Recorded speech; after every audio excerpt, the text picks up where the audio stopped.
दोस्तों जय हिंद। केंद्र की नरेंद्र मोदी सरकार अपनी नाकामियों का पुलिंदा छुपाने के लिए अब जो कोशिशें कर रही है उससे पूरी दुनिया में भारत की किरकिरी हो रही है। मौजूदा सत्ताधारी जो पार्टी है बीजेपी, वो अपनी हर नाकामी को छुपाने की बस कोशिश कर रही है और सोच रही है कि बस प्राइम मिनिस्टर नरेंद्र मोदी का चेहरा, जिसको अब तक बहुत बड़ा तुर्रम खा मानकर चल रही थी कि ये इमेज ऐसी है जहां हम रख देंगे वहां जीत पक्की है।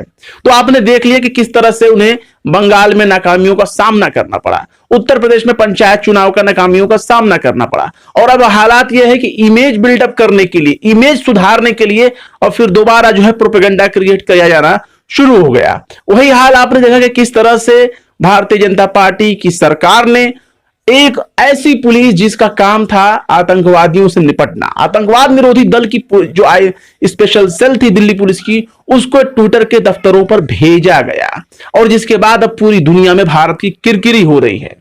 आपको हम बताएंगे सिलसिलेवार तरीके से कि कब कहां किसने क्या क्या लिखा है, लेकिन आप इतना जान लीजिए कि ट्विटर के ऊपर डाले गए रेड से और खास तौर से जिस तरह से ट्विटर, फेसबुक, व्हाट्सएप और इंस्टाग्राम पर अपने कानून को थोपने की कोशिश हो रही है कि भैया हमारी बात मानो, अगर भारत में रहना है तो हमारी बात मानो, वरना बोरिया बिस्तर पैक करो और यहां से खसक लो। तो इस तरह से आप समझ सकते हैं ये एक हताशा है मौजूदा सरकार की। तो अब आपको बताते हैं कहां कहां मोदी जी ने अपना नाम कमाया है। दोस्तों, जो 70 साल में भारत ने अपना नाम कमाया था, 70-72 साल में पूरी दुनिया में, मतलब भारत को आंख दिखाने वाला कोई नहीं था, लेकिन अब भारत को किसने किसने आंख नहीं दिखाया और किसके किसके दर पर यह मदद के लिए गुहार नहीं लगा रहे हैं, आप समझ लीजिए। वैक्सीनेशन के लिए, वैक्सीनेशन के जो मटेरियल्स होते हैं उनके लिए अमेरिका भेजा गया है। भारत जो कि सबसे बड़ा टीका निर्यातक देश माना जाता है, आज उसकी हालत यह है कि दूसरों के रहमो करम पर जो है उसे ताकना पड़ रहा है। आपको बता देते हैं कहां कहां खबर छपी है, उस पर जरा गौर कर लीजिए। देखिए, न्यूयॉर्क टाइम्स ने छापा है। आप जो कि जानते हैं अमेरिका का बहुत ही प्रतिष्ठित अखबार है और बड़ा ही जाना माना है, इन्वेस्टिगेटिव जर्नलिज्म के लिए जाना जाता है और खास तौर से खोजी पत्रकारिता के नाम पर तो आप उसे इंडिया के जो न्यूयॉर्क टाइम्स कह लें, तहलका कह लें, ऐसे लेवल का, इससे कई हाई फाई लेवल का वो अखबार माना जाता है। तो न्यूयॉर्क टाइम्स ने क्या लिखा है जरा आप इसको पढ़ लीजिए। लिखा है, Indian police visit Twitter offices as Modi goes on pandemic offensive, यानी कि जो अपनी नाकामी है पेंडेमिक महामारी में, उन चीजों को छुपाने के लिए एक तरह से भारतीय पुलिस जो है वो ट्विटर के दफ्तरों पर विजिट की, वहां दौरा किया। और आप इस चीज को समझ लीजिए कि पुलिस का जाना, ऐसे भी आप समाज में देख लीजिए, पुलिस का आ जाना, पुलिस का किसी दरवाजे पर खड़े हो जाना बहुत ही अपमानजनक माना जाता है। तो ट्विटर भी इन चीजों को लेकर के, खास तौर से चूंकि वो अमेरिका का है, तो अमेरिका के लोग भारत के बारे में क्या सोच रहे हैं आप इस खबर की हेडलाइन से आप समझ सकते हैं। और सिर्फ यही नहीं, जो बड़ी एक न्यूज एजेंसी मानी जाती है रॉयटर्स, जो हमारे न्यूज चैनल में काम करने वाले लोग, उन्हें पता है कि रॉयटर्स से फीड आती है इंटरनेशनल की जो खबरें होती हैं उनके लिए। तो रॉयटर्स ने क्या लिखा है उसको भी आप देख लीजिए। ये तो सिर्फ न्यूयॉर्क टाइम्स ने लिखा है। रॉयटर्स लिखता है, Indian police visit Twitter office to serve notice about inquiry, मतलब सिर्फ इंक्वायरी के नाम पर, इंक्वायरी करने के लिए वहां पर भारतीय पुलिस गई, ट्विटर के ऑफिस पर दौरा किया और एक नोटिस पकड़ा के आई, किस लिए? इंक्वायरी के लिए। अब वो इंक्वायरी क्या है आप जानते ही हैं, आपको पहले ही बता चुके हैं हम कि जिस तरह से कोरोना पेंडेमिक में भारत सरकार ने अपनी नाकामियों को छुपाने की कोशिश की, आंकड़ों को छुपाने की कोशिश की और दिखाने की कोशिश की कि नहीं, मौत का आंकड़ा को तो कुछ है ही नहीं, कोरोना की सेकंड लहर को स्वीकार ही नहीं कर रहे थे।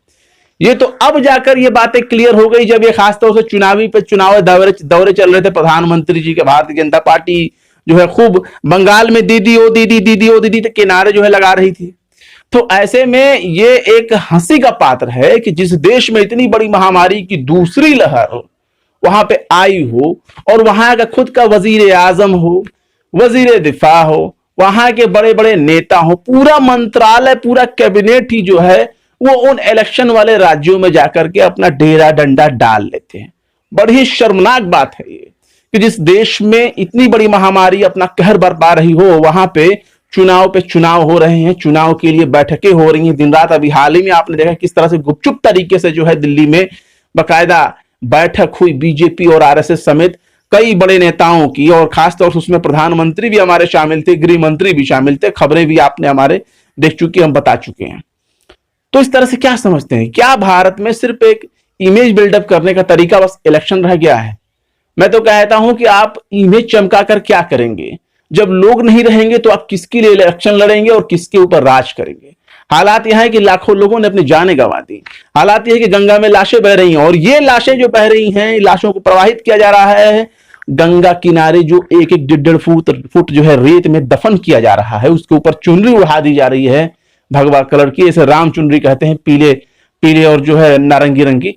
तो आप इन चीजों को क्या कहेंगे? ये चीजें सोशल मीडिया के थ्रू विदेशों तक पहुंच रही है और जो विदेशी हैं, जो अंतर्राष्ट्रीय मीडिया है और अंतर्राष्ट्रीय जगत के लोग भारत के बारे में क्या सोच रहे हैं?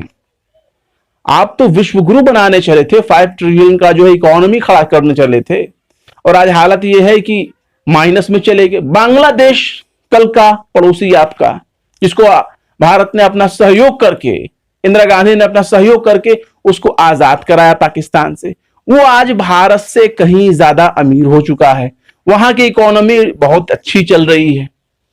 तो आज हमारे पड़ोसी हमको चुनौती दे रहे हैं, पड़ोसी चुनौती दे रहे हैं। इस चीज को समझना चाहिए लोगों को। हालात ये है कि अपनी नाकामियों को छुपा नहीं पा रहे हैं। अब देखिए, मैं बताता हूं कि किसने क्या कहा है इस खबर को लेकर के। विनोद कापड़ी हैं, आप जानते ही हैं।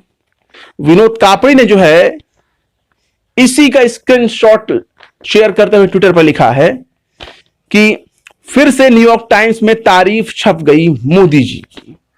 अब की बार तो यह भी लिखा है कि आतंकियों से लड़ने वाली फोर्स ट्विटर के दफ्तर पर भेजा गया। कमाल का इतिहास रच दिया सर आपने। मतलब कि कहां कहां का इतिहास नहीं रच दिया, ऐसा इतिहास जिसकी कोई कल्पना ही नहीं कर सकता। भारत की इज्जत को हर तरह से बेइज्जत होने में कोई कमी नहीं छोड़ी मोदी जी ने। और यही नहीं, न्यूयॉर्क टाइम्स की जो खबर है उसमें आप देख लीजिए कि क्या क्या लिखा हुआ है। हमने तो आपको शुरू में ही बताया कि हम आपको बताते हैं कि न्यूयॉर्क टाइम्स ने क्या क्या खबरें लिखी हैं, उसमें वो आपको हम दिखा देते हैं। न्यूयॉर्क टाइम्स ने कई चीजें को कोट करते हुए लिखा है और लिखा है कि जो है ट्विटर से जो है जो मौजूदा सत्ताधारी दल है बीजेपी, वो परेशान हो चुकी है। जो पूर्व मुख्यमंत्री हैं डॉक्टर रमन सिंह, उनके ट्विटर हैंडल से जो कांग्रेस के खिलाफ जो एक टूल किट इस्तेमाल किया गया कोरोना के नाम पर, टूल किट, उसे कहा गया कि ये कांग्रेस ने जो है लॉन्च किया है। कांग्रेस हालांकि इनकार करती आई है और दिखाया गया कि उसके लेटर हेड पर है। बाद में इसे ट्विटर ने मैनिपुलेटेड मीडिया में शामिल कर दिया।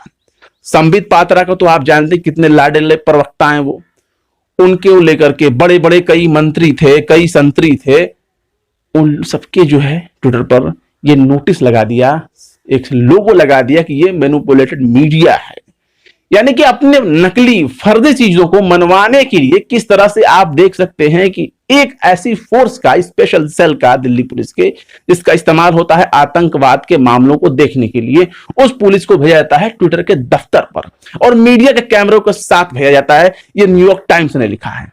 उसने ये भी लिखा है कि ट्विटर से परेशान हैं मोदी जी और कोरोना से निपटने में चूंकि वो नाकाम साबित रही है भारतीय जनता पार्टी और उनकी सरकार, तो इसलिए जब जो है अब ट्विटर पर रोक लगाने के लिए या ट्विटर को अपने नियंत्रण में लेने के लिए इस तरह से ये कोशिश की जा रही है। इसके साथ ही आपको हम ये भी बता दें कि अपने इस खबर में जो न्यूयॉर्क टाइम्स ने जो खबर लिखा है उसमें बकायदा अशोका यूनिवर्सिटी के एक प्रोफेसर हैं, राजनीतिक विज्ञान के प्रोफेसर हैं, पॉलिटिकल साइंस के, उनका नाम है जाइल्स वर्नियर्स। उनके हवाले से एक, उनको कोट करते हुए एक जो है उनका एक बयान लिखा है और ये लिखा है कि पुलिस का दौरा दिखाता है, यानी कि प्रोफेसर साहब के हवाले से बताया जा रहा है, प्रोफेसर जाइल्स वर्नियर्स के हवाले से कहा जा रहा है कि प्रोफेसर साहब ने कहा है बातचीत करते हुए कि पुलिस दौरा दिखाता है कि सत्ताधारी दल विरोधियों पर अंकुश लगाने के लिए सरकारी मशीनरी का इस्तेमाल कर रही है। ये शब्द अपने आप में काफी बहुत मायने रखते हैं कि एक विदेशी अखबार लिख रहा है भारत में काम करने वाले एक प्रोफेसर के जरिए और उनका हवाला देकर के कहता है कि ये वो लिख रहे हैं और ये बल्कि प्रोफेसर की भाषा नहीं बल्कि ये तो न्यूयॉर्क टाइम्स की भाषा, न्यूयॉर्क टाइम्स ये दिखाने की कोशिश कर रही है कि देखिए मोदी जी, आप अपनी सरकारी एजेंसियों का इस्तेमाल कर रहे हैं अपने विरोधियों के स्वर को दबाने के लिए, उनका दमन करने के लिए, उनके विरोध को निपटाने के लिए।